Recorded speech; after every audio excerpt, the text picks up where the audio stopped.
morning, everyone. I am KP, and I'm a second-year CBM. And when I was 8 years old, I was 1,000% sure I was going to be an all-star in the WNBA, / interior designer, / lawyer, / rapper.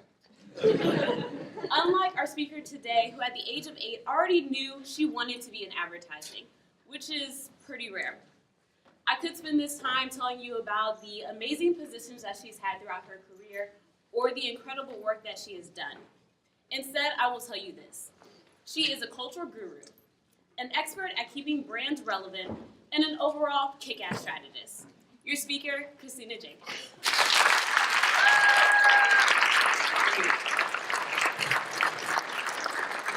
Thank you, KP, for such an awesome introduction. And good morning, everybody. Thanks for having me here. I'm Kristina Jenkins. I am the Chief Strategy Officer of Zambezi. We are a female-owned, independent creative agency based out of Los Angeles, California. Thank you.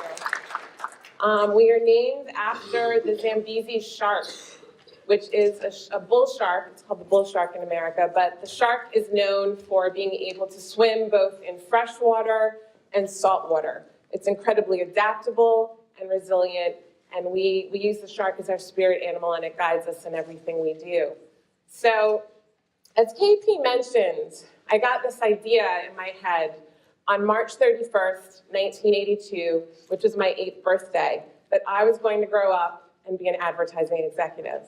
And I know what you're thinking. You're like, how does this little girl from Freeport, Long Island, get this idea in her head? It was probably her parents, Ralph and Deborah Jenkins, who suggested that she work in this industry. And while they gave me both the grace and the grit that would be required to enter, stay, and ultimately succeed in this business, working in advertising was not their idea.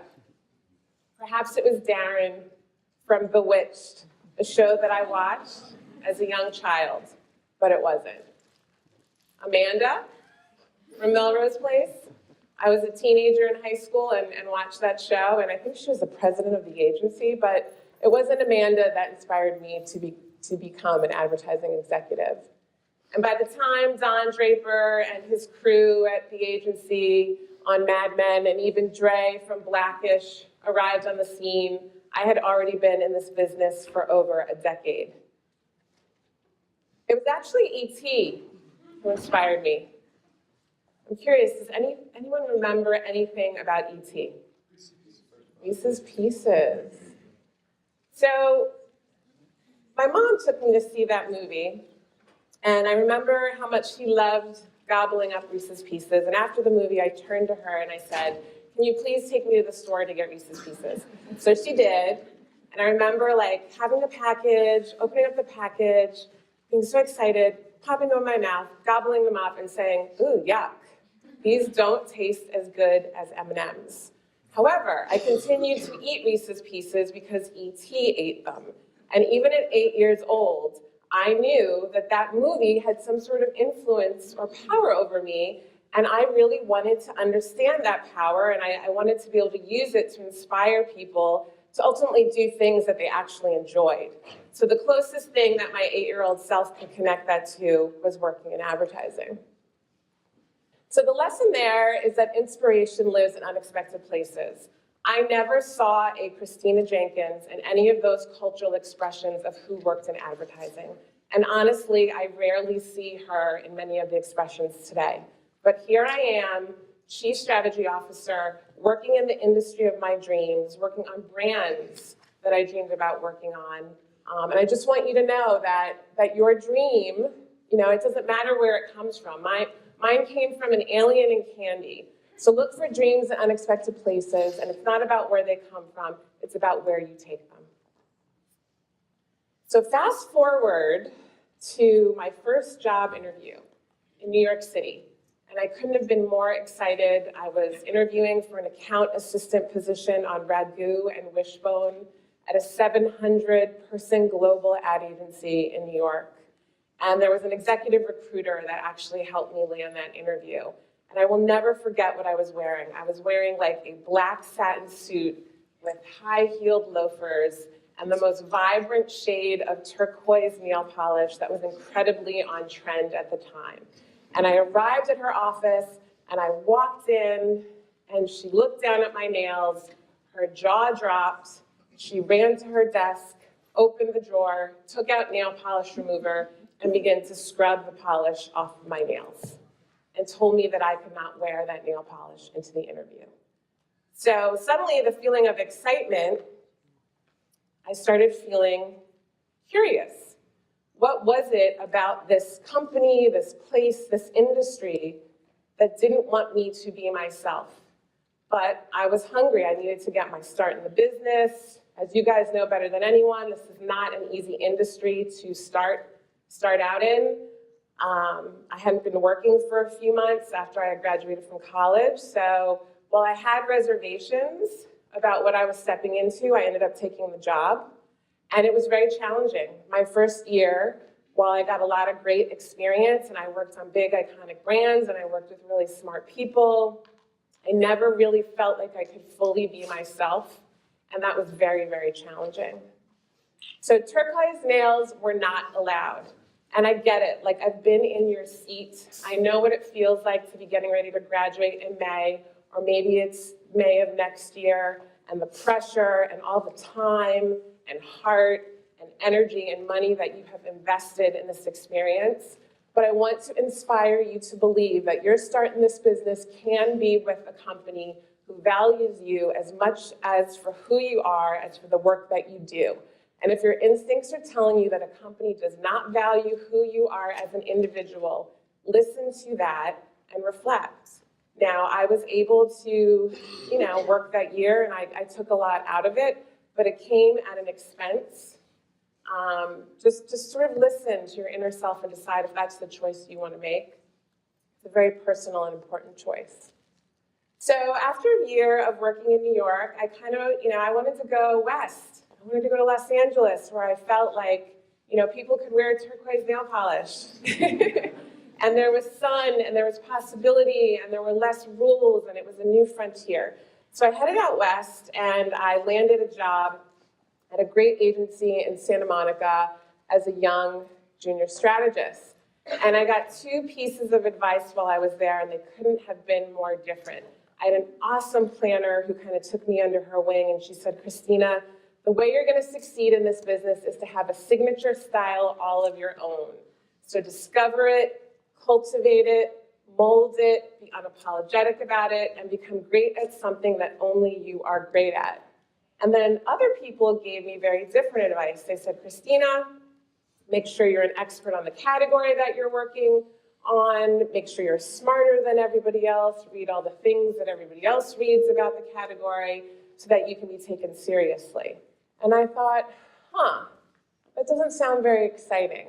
Like, I'm going to take the strategist advice and think about a signature style on my own.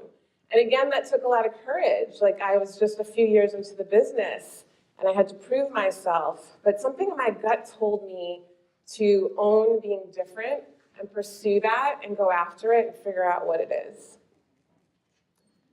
The other reason it was challenging to just become a category expert was that I was working on something that I wasn't very passionate about, and that was actually cars. I was a New Yorker. I missed the train. I missed good pizza and good bagels. But I wanted to be a planner, and I wanted to work in advertising. So there are lots of people at the agency that knew everything about cars. There were people that built cars and engines and lived and breathed cars, and that just wasn't who I was. So I started pouring myself and my passions into the work that I did. And I was incredibly passionate about being a New Yorker. I was passionate about hip hop and fashion and sneakers and streetwear, surf and skate photography and Caribbean culture. And I just started drawing inspiration from a lot of those worlds as I was thinking about the automotive brands that I worked on and thinking about some of their business problems and their marketing challenges. And I realized something interesting, that when I did that, and I started from unrelated places, that it pushed my ideas further. It pushed my ideas to bolder and more unexpected and more provocative places than when I just started thinking about cars. And that's when my signature style was born, and it's something that I continue to do in my role in this industry today. So while some strategists start with the brand, right, and they do great work, and they produce great marketing, and they solve very complex business problems, they tend to look within and say, okay, who is this brand? What is it about? What is the category we're in? How can we make that meaningful and matter to people? And ultimately, how can we help it resonate in culture? But I choose to start from a different place. And that's what's awesome about being creative, right? We don't all have to do things exactly the same way. So I start with culture first. I think about the values and the beliefs and the needs and the ideas and the new expectations that people out in the world have and are feeling.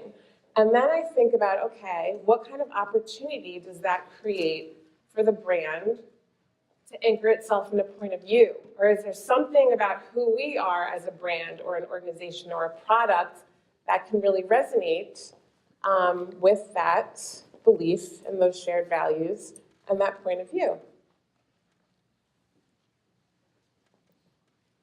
I also fiercely believe that insight lives beyond the category. So at the time, I was working on Acura, and Acura had zero credibility as a luxury brand. They were actually part of the Honda family, which actually, Honda has an allergy to luxury. They actually believe, they're a very democratic brand. They believe in all people having access to amazing, cutting-edge automobiles and transportation methods, and they started Acura for interesting reasons that I won't go into too much depth around. But Acura, nobody took it seriously as a luxury brand. Like, they were competing with BMW and Lexus and Audi. Had some serious luxury credibility, but yet they were still demanding a luxury price point for the vehicle. And people kind of felt, well, why would I pay so much more money to basically buy a Honda? So they were really wrestling with some real perceptions that were impacting their business. So I easily could have started looking at the category and thinking about, okay, well, what does Lexus do? What does BMW do? What is Audi doing? And have my strategic thinking be inspired by that. But I decided to go outside of the automotive category, and I said, okay, what are the worlds that know a thing or two about prestige, about status, about demanding premium price points? And at the time, streetwear was really emerging. And suddenly we had brands like Supreme that were charging like $100 for a white t-shirt and had people lined up at their store on Lafayette in like the freezing February cold, or who had traveled from another part of the world just to be able to buy one of those t-shirts. So it was like, something is going on in streetwear. I bet we could draw some lessons learned from that world in terms of how they behave and apply it to Acura. And that's exactly what we started doing. So I describe this signature style as cultural strategy. And what's interesting is that some people supported me in thinking different and starting from that different place and starting from culture and looking beyond the category that we competed in, but many people tried to stop me. It made people uncomfortable. When I took Supreme examples, or I took hip hop examples, or I took premium denim examples into meetings about cars, people looked at me like I was crazy. And they're like, why are you talking to me about this? Please show me your competitive audit about BMW and Audi. And it was great. I had a boss that would challenge that question in many instances and would encourage me to show that type of thinking. What do people see when they see these images? A little louder? Okay, so Apple iPod. So you see Apple iPod. What I see is a presentation where I put this commercial in as an example. And I think the commercial came in a couple of formats. There were a couple of music tracks that they used. And the track that I chose was the Black Eyed Peas track. And I was told to take that commercial out of my presentation and replace it with a track that had rock and roll because it would resonate more strongly with the audience that we were sharing it to. And I get that. You have to often speak in the language of your audience. You have to understand the cultures of the organizations that you're working in, know your clients better than they know themselves and their sensibilities. But I wasn't down with that. At that point in my career, I was like, you know what? If they're asking me to take out that commercial with that song, by the way, at the time was the #1 track on the radio, I don't really want a part of that, right? I want to work somewhere where I can remember, my whole style was about putting myself into my work, and just like the nail polish, I was being asked to not be myself. And when I'm not myself, I don't do my best work. So that inspired me to think, okay, I'm so grateful for this opportunity. I have learned so much. I have been able to work on one of the most interesting brand challenges, but it's time for me to go to next. And that's what I did. And I went to an agency that was really inspired by this cultural strategy idea. They loved looking to unexpected places and beyond the category for inspiration. And I soon became known for putting images of individuals in my presentations over and over and over again to sort of get across my points. And as I was preparing this presentation, I realized the reason I often put Jay and B and Kanye and the Obamas in presentations is because they literally were little reminders to me to keep doing what I did, because they were visionaries and they encountered resistance all the time, but they kept going in their careers. So don't be afraid to be different if you don't fit in a world. I didn't fit in the automotive world, so I built my own world. And make sure when you do set out to build your own world, that you surround yourself with people that believe in you and can help you build it, because you're gonna need that kind of support. It's hard to build something new. It's hard to build something different. It often makes people uncomfortable. But when you find the people that it excites, you do unbelievable things with it. And I was at an agency that was excited about it, and we ended up launching a brand new agency network-wide capability called cultural planning that was anchored in this philosophy. It helped us win a lot of new business, and I was really excited to be a part of that. So I know you often hear advice like, okay, well, once I graduate, like, what kind of job should I get? Or maybe I've been in the business for a couple of years, where should I go next? And you often hear, like, you got to work at the best agencies and the best brands and the best cities and the advertising epicenters. But again, I just sort of decided to take a different path. I actually chose jobs that would support the life that I wanted. And the life that I wanted was a life that sparkled, and I love the beach, and I love sun, and I love wellness and exercise, and I live a life from my heart and not my head. So I needed to be at places that supported that. So that would be my inspiration to you. Like, think about the life that you want, not necessarily the job you should have. Now, a lot of people have worked at the best agencies, on the best brands, in the best cities, and they have done amazing things, and that is their choice. But my choice was to choose jobs and companies that would actually help me thrive in my life, and not just my work.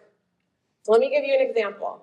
So I had been working at a New York City agency for a couple of years and loved the work that I was doing, but got to a point where I wanted to go back to Los Angeles. So I had been interviewing at places in Los Angeles, and I found the job at the agency working on the hottest, most powerful, biggest brand that many of you guys are using right now. And I returned back to New York, and something didn't feel right? Like, I felt like I have to take this job, and everyone said to me, you have to take this job. Like, you'll be working for one of the best planning directors in the world. You'll be working on the best, technology brand in the world. You'd be crazy not to take this. But something didn't feel right. And I remember that moment with the turquoise nail polish where something didn't feel right and I didn't listen to it. And I had a very challenging year of work. So I'm like, you know what, I'm going to listen to this. So I talked to my boss, and I was like, I know we're growing as an agency. Do you think we would ever open a West Coast office? And she said no. And I'm like, look, lifestyle-wise, New York is getting hard for me. I'm missing California. I have this job offer. I haven't taken it. I just wanted to get a sense of if there was an opportunity to maybe stay with this company one day when they have an office in the West Coast. And she looked at me and she said, look, what I know about this place is that anything is possible. If you want to live in Los Angeles, you can live in Los Angeles, and you can still work for us. And this is how it's going to work. And I suddenly thought, oh my gosh, never expected her to say that. And then I had this conundrum. I had agency A that valued me and was willing to create a completely new work structure to keep me. And then I had agency B that was working on the hottest brand in the world with the hottest strategy director in the industry.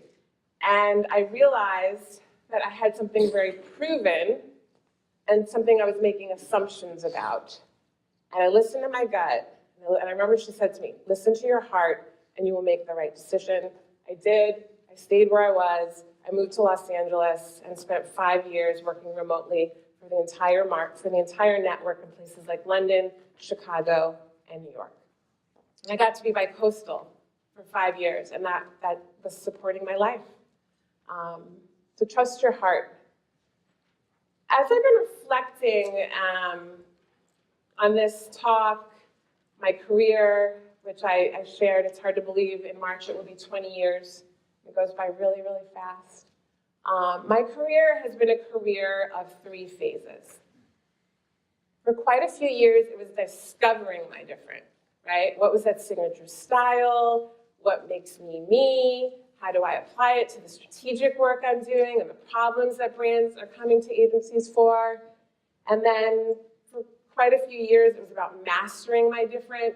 What are other skill sets I can build? What are new challenges I can take on? How do I just keep getting better and better and better at storytelling and presenting and solving complex problems and simplifying a lot of complexities and being able to boil things down to an insight, translating that into a strategic point of view, helping to guide and shape creative work, helping to inspire the agency team when things get hard, helping to grow a client, helping to meet financial goals of an agency, how to anticipate the future of our business that's going to create opportunities but also threats for the agency I'm at. And that's all things that I've worked very, very hard on to master. And now I'm kind of finding myself in a phase of, after nearly 20 years, pushing the boundaries of my different. Like, I do what I do really, really well, right?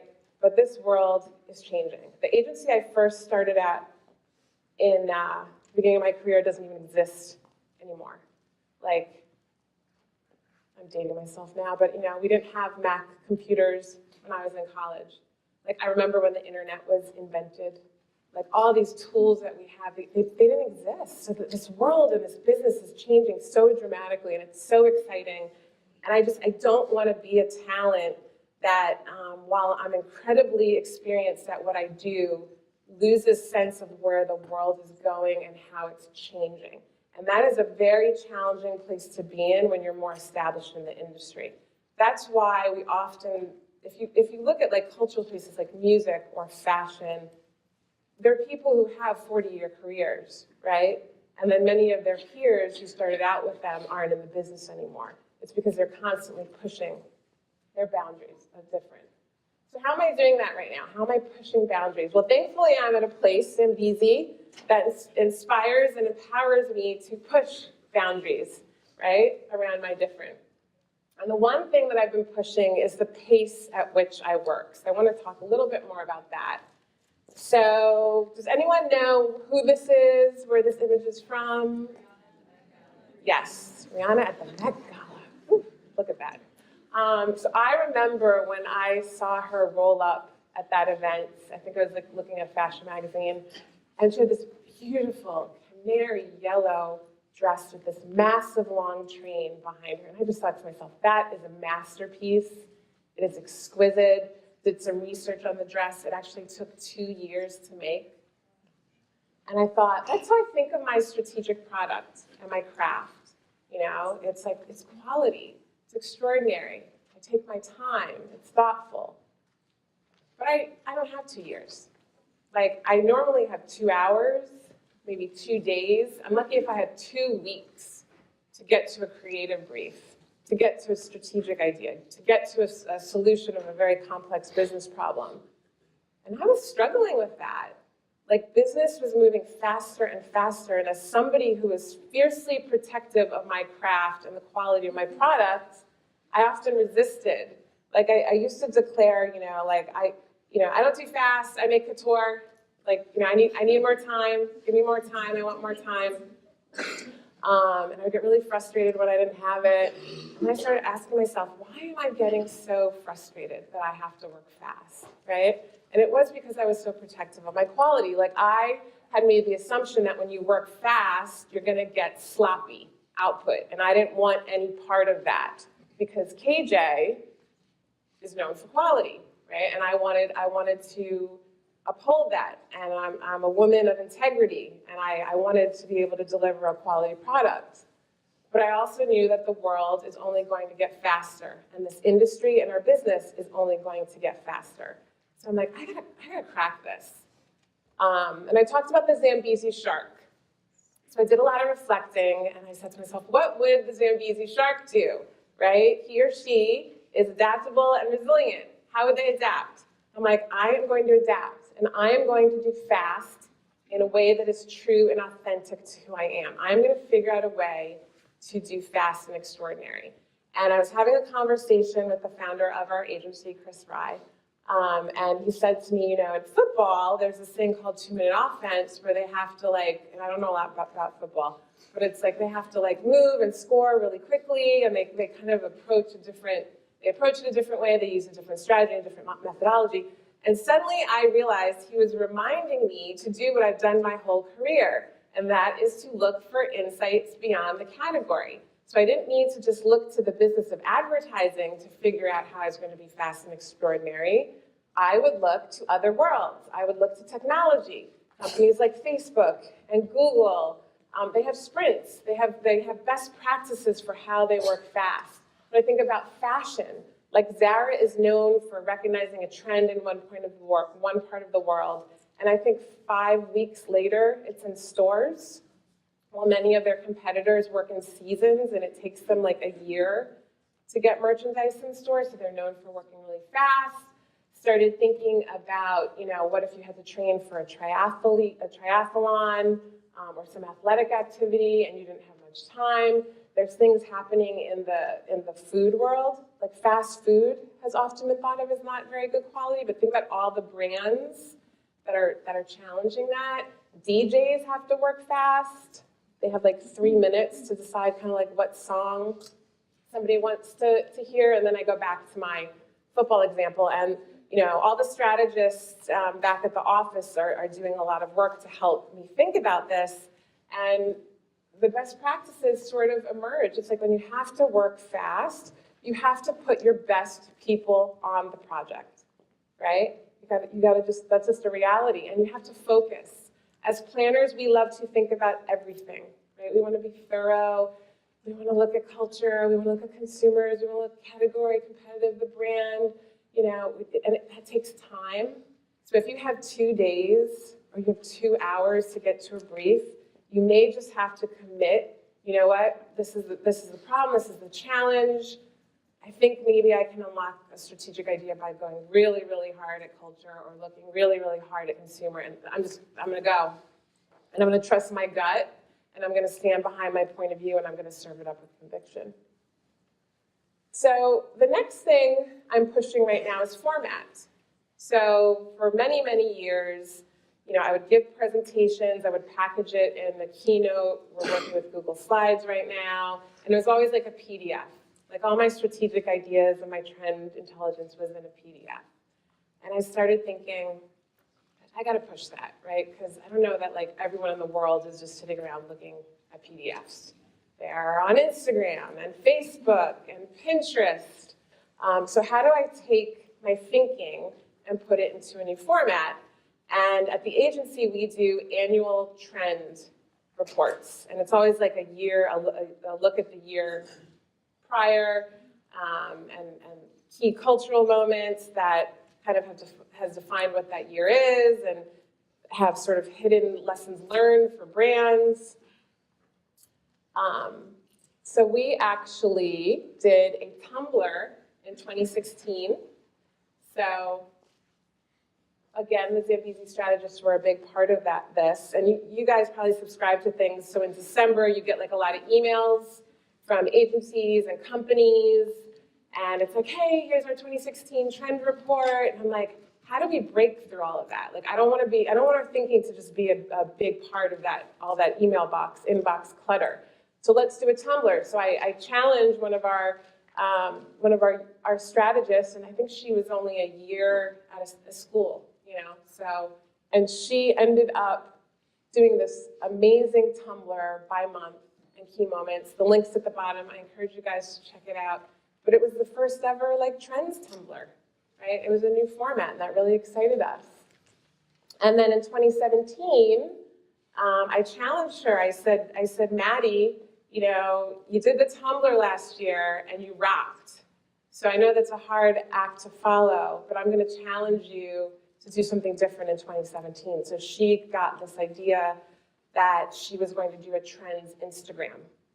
And she went and talked to our executive head of digital with this idea, and he pulled in his team, and we pulled our head of design, and they got together, and they started figuring out how can we produce a trend Instagram, and no one's ever done this before.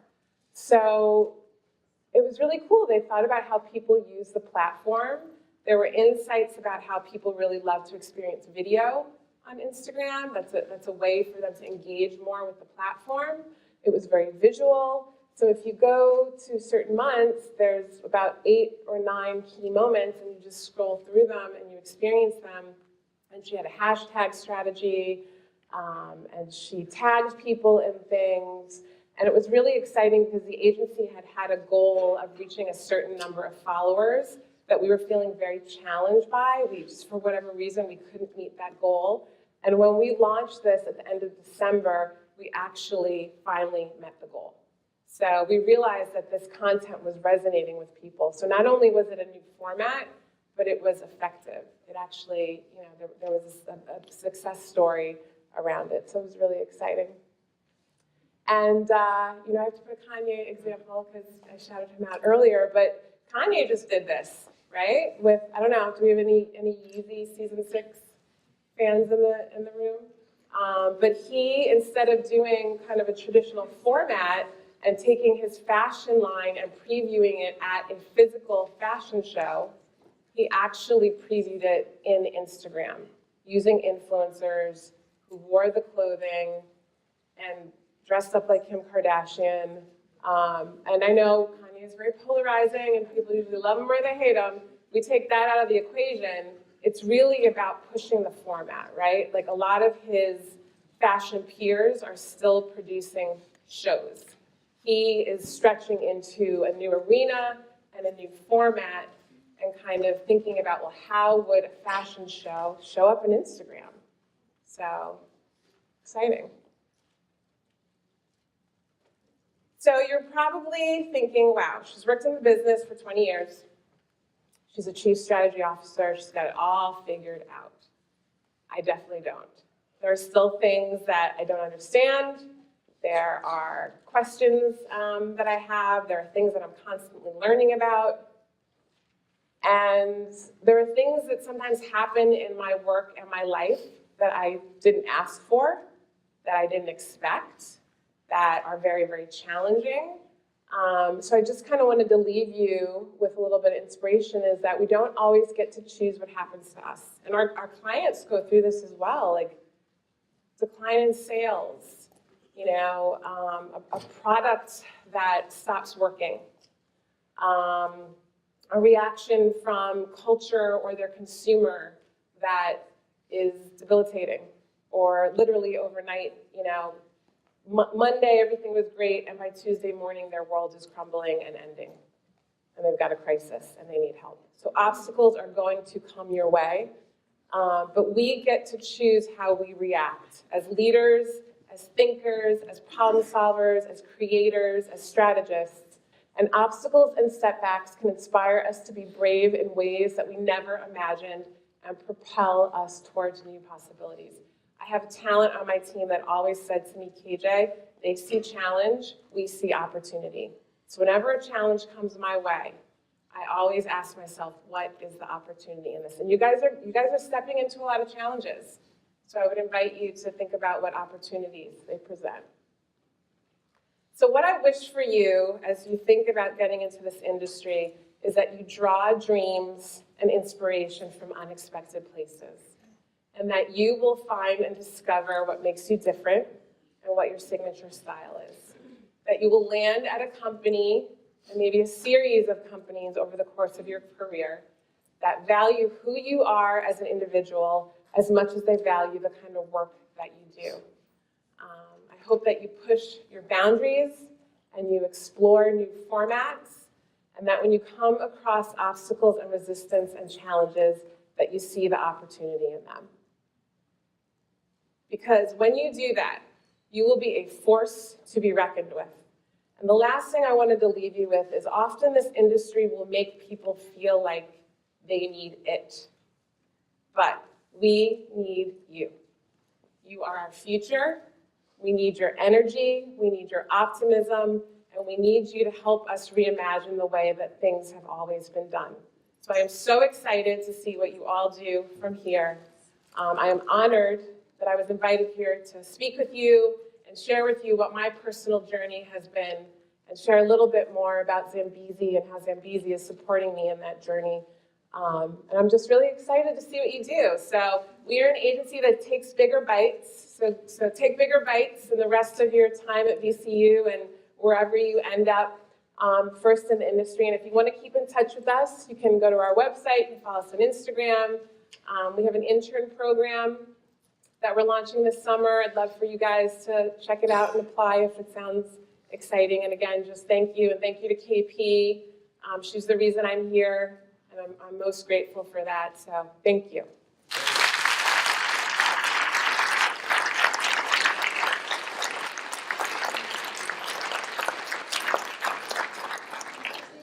What we'll do now is, I'm sure there are some Yeah, questions.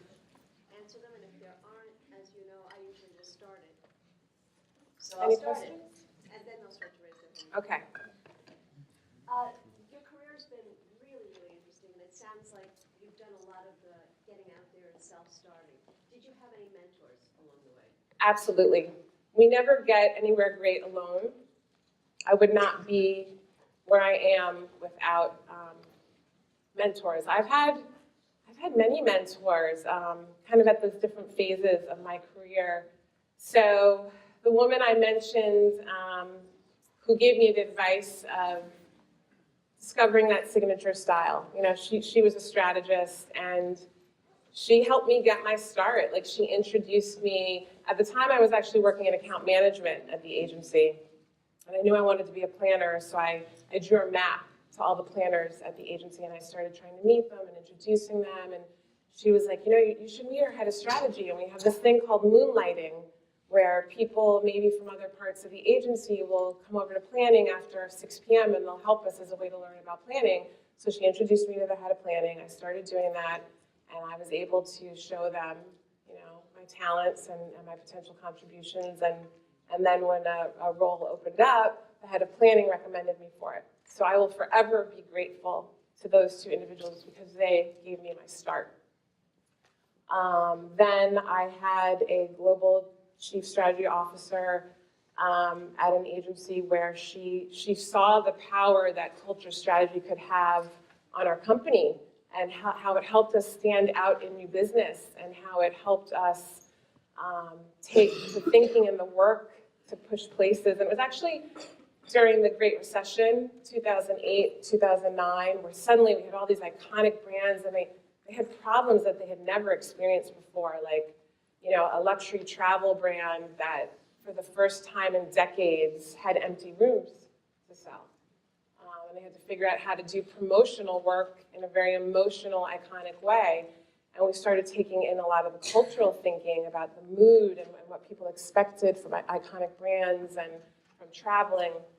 And she, you know, we pioneered and founded cultural planning together. And she created an experience and a structure for me at that agency where I could just be different. And then when she gave me the opportunity to move to the West Coast and live there remotely and work for the agency, and every year we kind of just figured it out. Like every year brought new needs for the network, and so my role would constantly evolve. She was a huge mentor, and she also helped me be very confident about putting my life first, because that's something she did. She was a wife and a mother, and she was talk about kick-ass. I mean, kick-ass thinker, leader, strategist. But I just remember there were times she was like, you know, my son has a tennis tournament. I'm out. You know, on the train. We're good. You know, and she would leave. And I didn't see people doing that. But she was so good at what she did, and she was so valued, and she asserted her voice, and it worked. So she taught me that. And honestly, many young talents in this industry are my mentors. You don't have to always be more experienced or more senior than someone to be their mentor. Like a big part of why I teach and I speak is because I draw so much inspiration and new learning from being around younger talent like yourself. So actually, that's how I got inspired to start working faster. And I'm not a super savvy social media person, but I've learned to embrace it by being mentored by younger talent in the industry. So those are a couple of examples. Yeah, we never get anywhere alone. People have always opened doors, and I just made a promise to myself that when I was in a position to open doors for people that I would do it. And that's what I'm doing. Yes? Is there a point in your career where you thought that, or that you think that the play it safe people were probably right? Play it safe people were right. That's a good question. What do you mean by right? Like, is there a time in your career where you should be playing it safe, that you should be kind of going along so that you can get enough experience to step out there and have all of the power that it takes, or should you just go after it straight on? Yeah, so that's a fair question. That's a very personal choice. I think you can play it safe for a while, and ultimately you'll end up where you're supposed to be. But that first year of my career was very challenging when I was playing it safe. And if I don't have regrets, and I try not to think about and dwell on the past, but if I had it to do differently, I would not have taken that job. Because it was very, very challenging, and it got me to where I needed to go, but I wish I had had the confidence at that point in my life to believe that I could find a company that would value who I was and teach me great things. Some talents, and again, if you're wired this way, they have a vision, and they go at it, and they're relentless about it, and they don't let anything stop them. So it's a very personal question. I don't know that there's one is better than the other. It's really about what works for you. Up here? Hey, I'm Jack McNamara, I'm a second-year copywriter. Hi, Jack. So you're talking about finding your own different, and one of the things I like most about this industry is just how many different people there are sometimes. But, you know, blending that all together can be a little tricky, at first anyway. And I'm wondering, like, do you just have any advice for how different shades of different, for lack of a better term, can kind of come together more easily? I think if you're someone who's compassionate and can always put yourself in someone else's shoes, that's really important. So while you have a lot of conviction about what you believe and how you work and who you are, it's also just kind of taking the time to understand where the other person is coming from and having, you know, it's okay to have different ideas and different approaches, right? And there's a lot of debate in this industry, but if you do it respectfully, I think there's a way to do it respectfully, and then there's a way to do it not so respectfully. So, you know, it's not like I was running around the agency, I don't know, throwing tantrums or throwing things or, you know, conducting myself in a way or speaking down to people about what I was doing. It was more about, no, I'm really excited about this and I believe in it And okay, so you're not getting it, help me understand why, like listening, tell me more. What makes us feel risky? What are some of our concerns? Okay, I hear that, but let's take it back to the opportunity and the problem. So I think it's just more of a posture that you bring and an energy that you bring. But sometimes when you stand up for things, it's going to make people uncomfortable. And I think you just have to trust that if it's well-intentioned and you're coming from a good place, that you can kind of lead through it.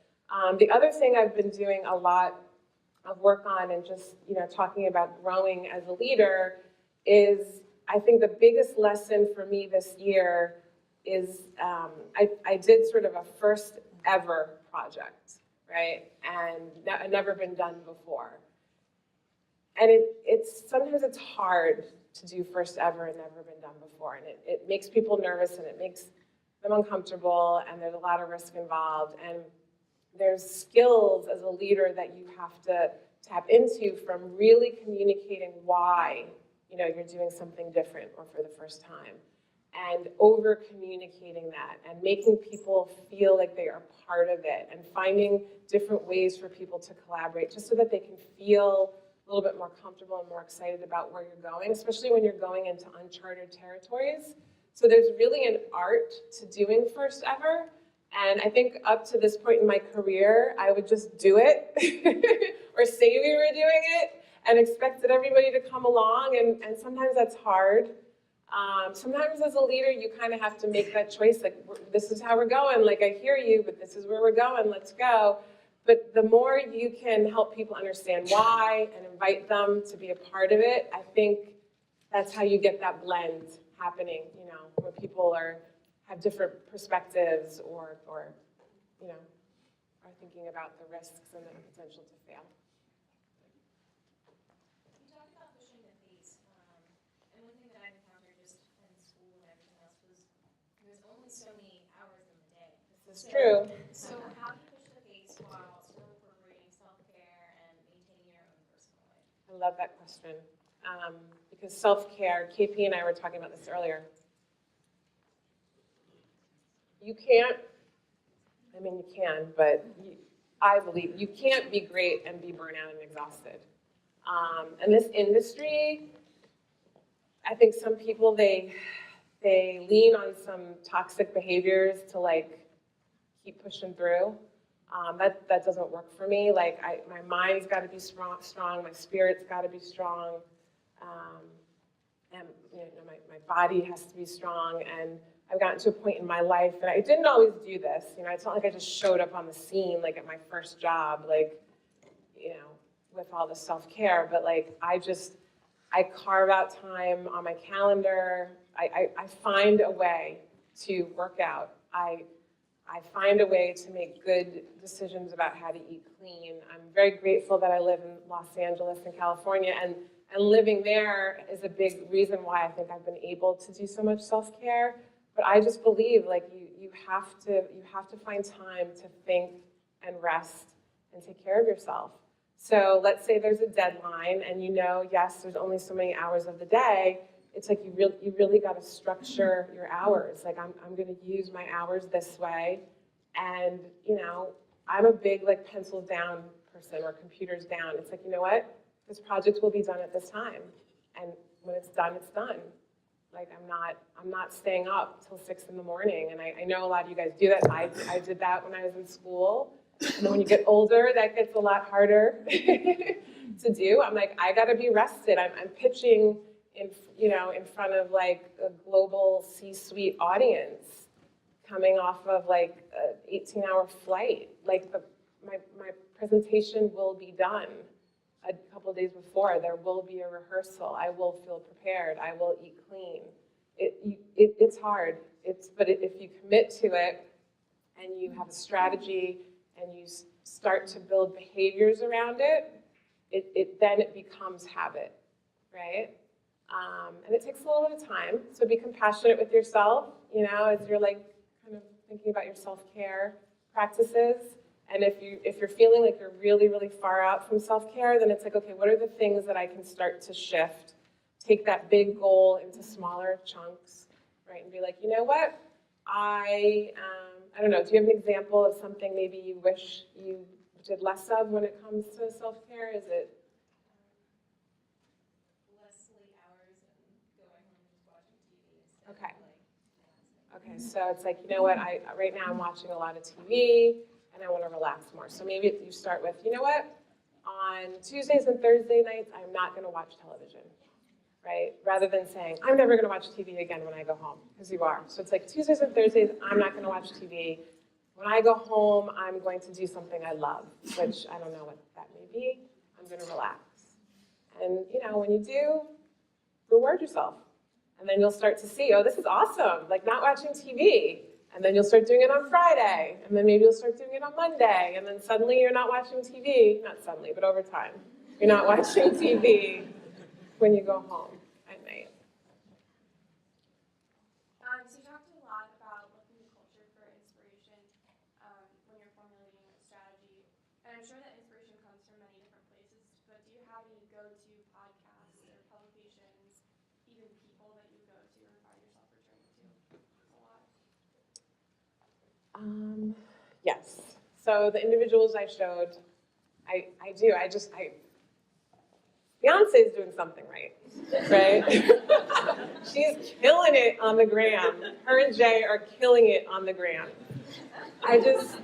Beyonce and Jay, because what inspires me about them is they're constantly evolving and experimenting and pushing themselves. And it's not accidental. It's very, very strategic. And I'm sure they have a whole team of thinkers and makers and creators around them that are helping them to do that. But for me, and Rihanna, for those individuals, they inspire me, and I'm just very intrigued by the decisions they make and the work they're doing. And I also appreciate the high bar that they have for their work. So those are just a couple of examples. I don't know, there's so many sources of information these days. I think that's so great, is there's endless possibility of things that you could look towards. So I would encourage you to think about what you're passionate about. What are you passionate about? Well, I ran cross country since first grade, so I'm Okay. really passionate about Running and cross country? exercise and running and all that. I also, I have a publication. I love reading new philosophers, so I like kind of those deep thoughts and talks and debates. Okay. So I would encourage you to, I don't know how you stay connected to your running community, whether you read running publications or you watch running training, or there's certain runners or cross-country runners that you love, but immerse yourself in that. There's learnings from that world. These people are highly competitive. They train, they recover from injuries, they win. It's not just about running, it's about nutrition and stretching and recovery. Like, there's a whole world in running that you could take a lot of those principles from and apply. I'm curious if you want to reach out to me. I'm curious how people train for cross-country events quickly when they don't have a lot of time. So I would encourage you to look to what you love. I think one more that gentleman has had his hand up. Oh, okay, thank you. Hi. Your presentation, you emphasized self-awareness and your personal style, which I really respect. Right now, I'm going through this transitional period where I am experimenting a lot. I'm an art director, and experimenting that much kind of confuses your identity a little bit. You're like, oh, I really like this. There's this new frontier, this new territory I really like and enjoy. I'm wondering if that's ever happened to you, if it's ever shifted, and you kind of have this momentary identity crisis. Yes, so that's a great question, because it's hard to experiment if you don't know who you are, right? If you know who you are and you experiment, that's very different.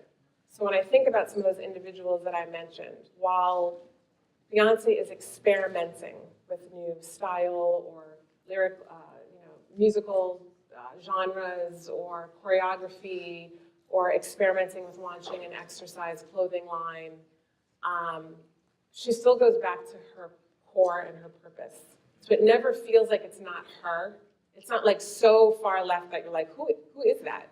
That doesn't. It's so I think it's important that before you experiment, you kind of, I'm sure you have strong points of view about your style, the kind of art direction you like to do, what you believe about creativity.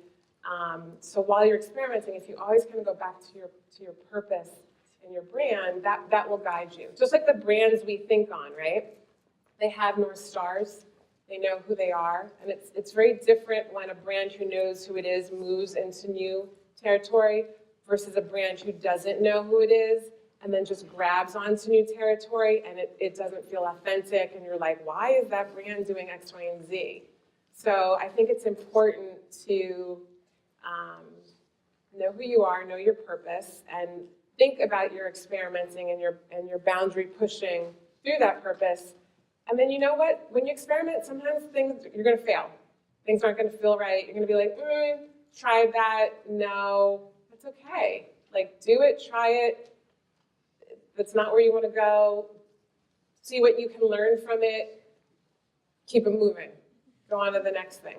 So I think it's a combination of going back to your purpose and also being compassionate with yourself when maybe something doesn't feel right and just getting what you can from it and moving forward. Kristina, thank you for sharing. Yeah. Thank you.